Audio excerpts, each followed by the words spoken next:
ప్రతి గ్రామానికి పంచాయతీకి దేశభక్తి ఇక్కడి నుంచే రావాలి, బయటికి దేశభక్తి ఇక్కడి నుంచే ఉబ్బకాలి. ఏం చేద్దామంటే ఆ చర్చలో ఒకటే వచ్చింది, ముందు మన జాతీయ జెండాకి గుండెల నిండుగా మనకి శాల్యూట్ కొట్టే పండుగ ఇది, మన త్యాగాలను గుర్తుపెట్టుకునే పండుగ ఇది. దీనికి ఎలా పెంచాలని ఆలోచించినప్పుడు మేమందరం నిర్ణయం తీసుకొని 100 రూపాయలని 10,000 రూపాయలు, 250 రూపాయలని 25,000 రూపాయలు చేశాం.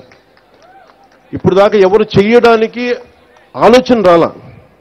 ఉన్న నిధుల్ని సంయుక్త గారు సర్పంచ్గా ఛార్జీ తీసుకున్న వెంటనే పనులు చేయిద్దాం, అందరూ గ్రామస్తులందరూ గెలిపించారని చూస్తే వెంటనే వెళ్ళిపోయినాయని చెప్పారు. సర్పంచ్లందరితో మాట్లాడారు. మేము రాజకీయాలకు అతీతంగా చేస్తాం అని చెప్పడానికి ఒకటే ఒక కారణం ఏంటంటే 13,326 పంచాయతీల్లో తెలుగుదేశం సర్పంచులు కానీ జనసేన సర్పంచులు కానీ అందరూ కలిపితే 3వ వంతు ఉంటే ఎక్కువ. 70% అందరూ వైసీపీ తరఫున పోటీ చేసిన సర్పంచ్లే. అయినా కానీ వాటిని దాటి అన్ని పంచాయతీలకి 10,000 రూపాయలు 25,000 రూపాయలు పంచాం. ఇది మా చిత్తశుద్ధి గ్రామాల వైపు, అంతేగాని ఎవరు దాన్ని అసారథ్యం వహిస్తున్నారు కాదు, మన గ్రామాలకి ఏం కావాలి అని ఆ చిత్తశుద్ధిని చూపించడానికి.